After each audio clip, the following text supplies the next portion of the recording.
Hello YouTube and welcome to an all new Elder Scrolls lore video, this time on the enigmatic mage Malkur Valos. Now, a video on this character has been requested a few years back by Guardian Moonhunter via email, and I definitely took a while to make it. I just hope he's still around in my community to enjoy the video, so definitely let me know in the comments. That being said, let's see what makes Malkur Valos so special.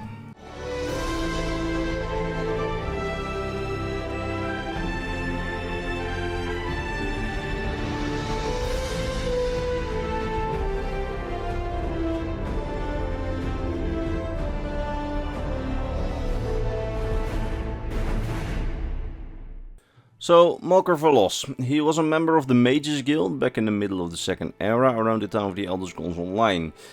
He was one of their master conjurers, and one of their, if not their, most foremost expert on the planes of Oblivion that the Mage's Guild had to offer at the time.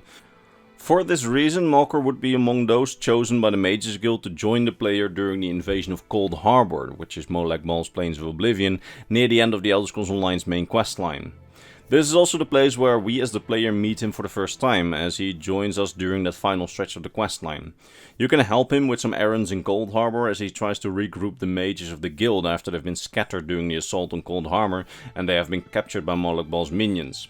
Now, you can help him free those mages from the minions of Molag Bal, and he will be there to help you during the final assault of the main quest.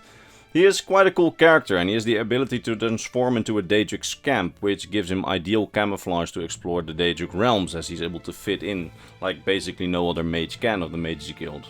But probably one of the most interesting things about him is that Bethesda and ZeniMax did not write his backstory. You see, back in 2013, when the Elder Scrolls Online was in the final stretches of its development, and they were finishing up the main quest, this guy was simply known as the Nameless Mage, a young and powerful dark elf who was among the best of the Mage's Guild and was hand-selected for the assault on Cold Harbor. Now, ZeniMax then held a contest where the fandom was allowed to submit a name and backstory for the character. The best submission would be chosen on the basis of how good the backstory was and how well it fit into the established lore, and of course, if the name was logical.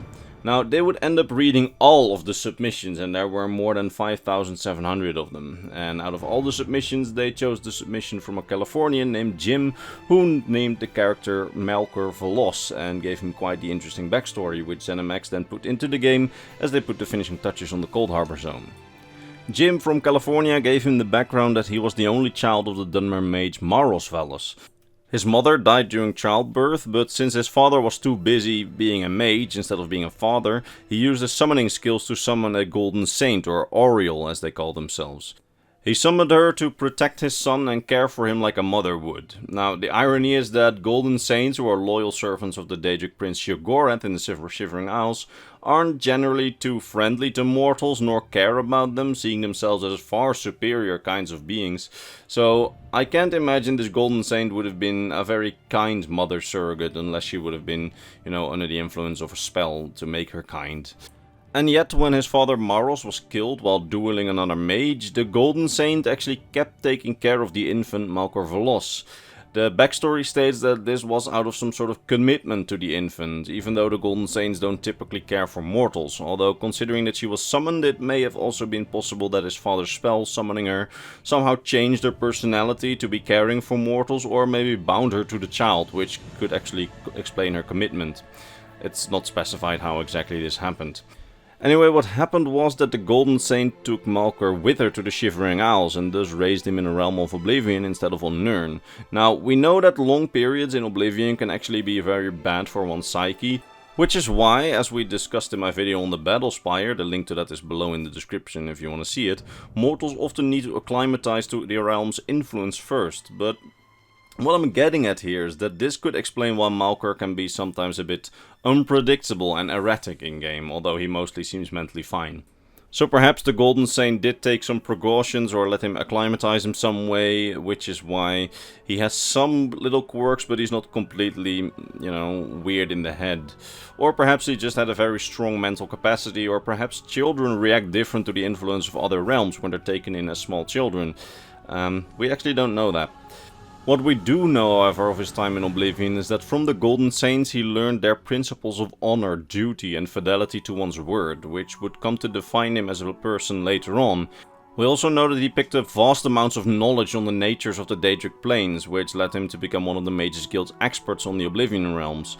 And we know that he also learned in Oblivion how to transform into a scamp, so he would not stick out too much like I talked about earlier, which actually makes him one of the few mortals which are able to transform themselves into a Daedric form at will. Now, eventually, when he was an adult, he found his way back to Nirn and in turn to Tamriel, where his great magical talent in the arts of conjuration and knowledge of the nature of the planes of Oblivion landed him in a position at the Mages Guild, after Vanus Galarian, the founder of the Mages Guild, personally recruited him. At the guild, he primarily concerned himself with helping the guild with their research into the planes of Oblivion, something which he naturally was an expert on.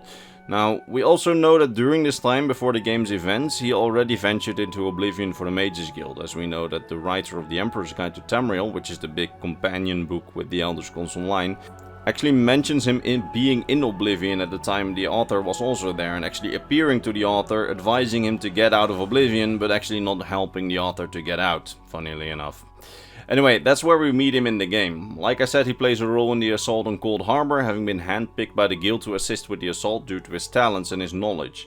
We also just so happen to know that he survived the assault eventually and the final acts of the game, as he eventually seemed to have wed or at least found a partner, as his backstory states that he is related to Gavis and Ovis Velas, who we can find in the Elder Scrolls 3 Morrowind's Tribunal expansion, so he must have had children of some sort. And that's basically everything we know about Malkur Valos. Quite the interesting character with a fun backstory and the trivia that he's actually one of the few characters taken into official canon who haven't been written by either ZeniMax or Bethesda. Now, if you learned something, be sure to return for the next Elder Scrolls lore video, probably next week or the week after. You know, if you like this one, maybe you'll like that one as well. And now all that rests me is to vocally thank my top Patreon supporters, Mr. Bernardo Binda, Gabriel Binda, Polo Rasputin, Athena Iodis, King Chris, Bulge, Crap of the Scrolls, Doji, Fenrir, Sword of Bushido, Rakai, Zar Mikhail, and Mr. Christmas. It's thanks to these people and all the others on screen that this channel stays alive, and for that I am very grateful. That said, I hope to see all of you in the next Elder Scrolls lore video. Bye bye. Also, post-production Zork here. I had this video finished, so I decided to just, upload it in the middle of the week, since I have something for Saturday as well, although I'm not sure it's gonna get done, but we'll see.